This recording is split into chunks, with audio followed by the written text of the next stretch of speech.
Bom, eu estou nesse grupo aí dos velhinhos de mais de 70 anos. Então, eu vou poder tirar aqueles R$ 256 que eu tenho lá na conta do Fundo de Garantia. Nem vou ficar esperando mais a tabela. Nós temos aqui conversado com você, até falei agora um pouquinho, que nós já temos uma comissão especial na Câmara para discutir a reforma trabalhista. E temos trazido pessoas com várias opiniões para que você possa falar a respeito dela e ouvir. Hoje, o nosso convidado é o advogado, doutor Eduardo Pastore, que está aqui conosco gentilmente. Eduardo, boa noite, muito obrigado pela gentileza, prazer em vê-lo. Tudo bem? Prazer, obrigado. Eduardo, um dos pontos, vamos dizer assim, polêmica, tem vários pontos polêmicos, mas um dos pontos polêmicos é a questão daquela flexibilização, da terceirização para atividade fim. Que avaliação você faz disso? Que opinião você tem sobre isso? Este é um dos pontos mais controversos, né, Heródoto, da questão trabalhista hoje em dia. Você acha que é aí que pega? Esse é um dos pontos difíceis para se conversar. A reforma trabalhista que o Temer colocou no Congresso, ela é maior do que a terceirização, porque existem vários itens dentro desse PL que também são difíceis, são tensos para você resolver. E também nós temos, correndo em paralelo, a regulamentação da terceirização. Na regulamentação da terceirização, uma das principais polêmicas é essa que você colocou. Por quê? Porque o projeto de lei que está no Senado, na Câmara e no Senado, existe um projeto de lei que permite terceirizar a atividade fim. E quando você fala terceirizar a atividade fim, isso é um dogma para o direito do trabalho, o Ministério Público trabalha contra, os fiscais do trabalho são contra e o juiz do trabalho são contra. O que me parece, Heródoto, uma questão absolutamente já ultrapassada, porque, pelo seguinte motivo, hoje já se terceiriza atividade fim nas empresas. Muitas empresas terceirizam a atividade fim, sem nenhum problema com o sindicato, sem nenhum problema com a justiça e sem nenhuma insegurança jurídica. E por que então, já que hoje em dia você terceiriza a atividade fim, agora você haveria de restringir a terceirização de atividade fim num projeto de lei?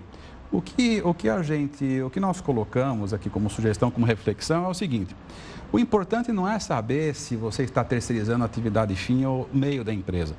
O que é importante você fazer, você empresário que quer terceirizar, é você terceirizar sem precarizar.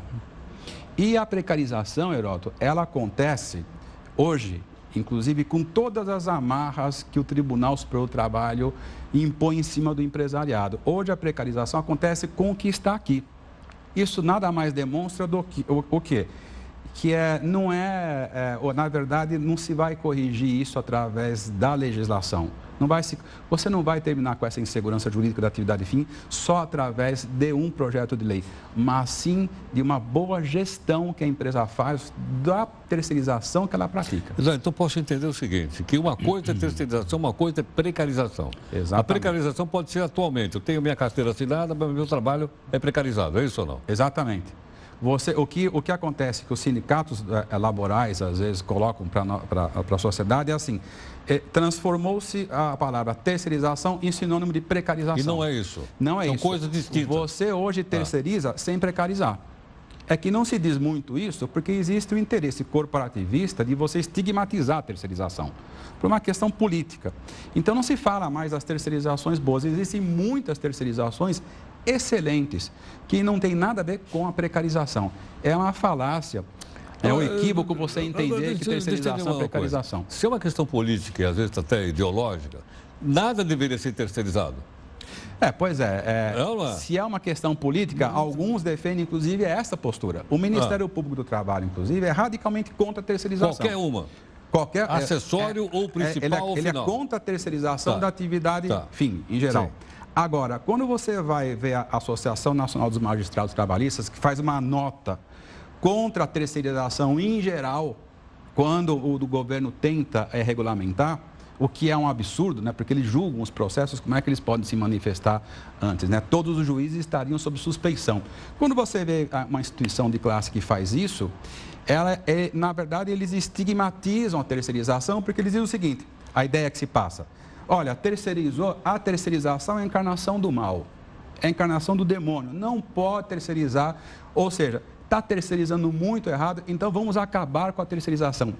Isso, Heródoto, vem acontecendo, o que é muito ruim, porque você não consegue ver a terceirização boa. E se nós fôssemos partir dessa premissa, Heródoto, nós teríamos que desterceirizar, por exemplo, o próprio Ministério Público do Trabalho, que terceiriza sua portaria, sua faxineira. A limpeza. A Justiça do Trabalho terceiriza também várias atividades. Como é que você pode partir de uma premissa equivocada? Veja que não é essa a intenção da Justiça do Trabalho, mas é isso que acaba acontecendo. Uma premissa equivocada de que terceirização é sinônimo de precarização das relações de trabalho. Isso não é verdade. A precarização acontece dentro da terceirização, dentro da contratação direta da CLT, onde não tem nada a ver com a terceirização. Então, a precarização é um fenômeno mais de gestão de contratos, gestão das questões jurídicas da empresa, muito mais do que da lei. Não é também um pouco subjetivo a gente entender o que é atividade fim e o que não é atividade fim? Por isso que nós temos um projeto de lei, que é o 4.303, que é de 98, que diz o seguinte, esse PL que veio na época do Fernando Henrique Cardoso. Ele diz o seguinte, o empresário pode terceirizar, ponto. Não diz nada. E o objetivo da regulamentação da terceirização hoje é você tirar justamente essa restrição. Quando você fala não pode terceirizar a atividade fim, quem é que vai dizer para você o que é a sua atividade fim? O juiz do trabalho. Num conceito totalmente subjetivo. Tá. Então, qual que foi a ideia, a lógica desse isso cria projeto? Uma insegurança jurídica?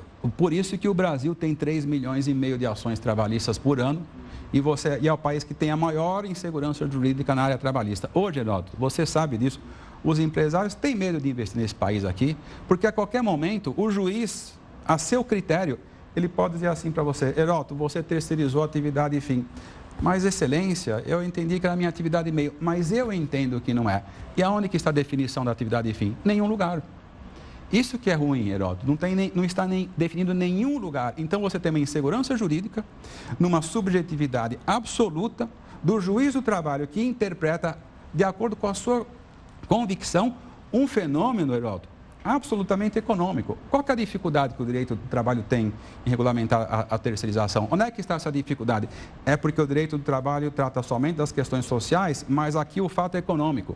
Hoje a cadeia produtiva, hoje as empresas, o que é a sua atividade e meio hoje, pode ser atividade fim amanhã e vice-versa. Esse fenômeno é econômico, não é só jurídico. E o direito do trabalho tenta regulamentar esse fenômeno econômico. Está aí a dificuldade de você chegar num conceito e na segurança jurídica. Bom, e onde é que vai ser resolvido isso? Vai ser resolvido no Congresso Nacional? Do ponto de vista da lei, vai ser resolvido no Congresso Nacional, ou nós esperamos que seja aprovado a legislação, essa de 98, que veio lá da época do Fernando Henrique Cardoso, onde permite a terceirização da atividade fim. E aí você liberando, você tira da prerrogativa do juiz do trabalho de definir o que é atividade fim ou não. Ou seja, a partir desse momento você pode terceirizar. A contrapartida qual que é? Você tem que terceirizar bem. Você vai terceirizar, só que você vai ter que fiscalizar mais. Você vai ter que ficar mais de olho na empresa que você está terceirizando, porque você não pode terceirizar e simplesmente precarizar.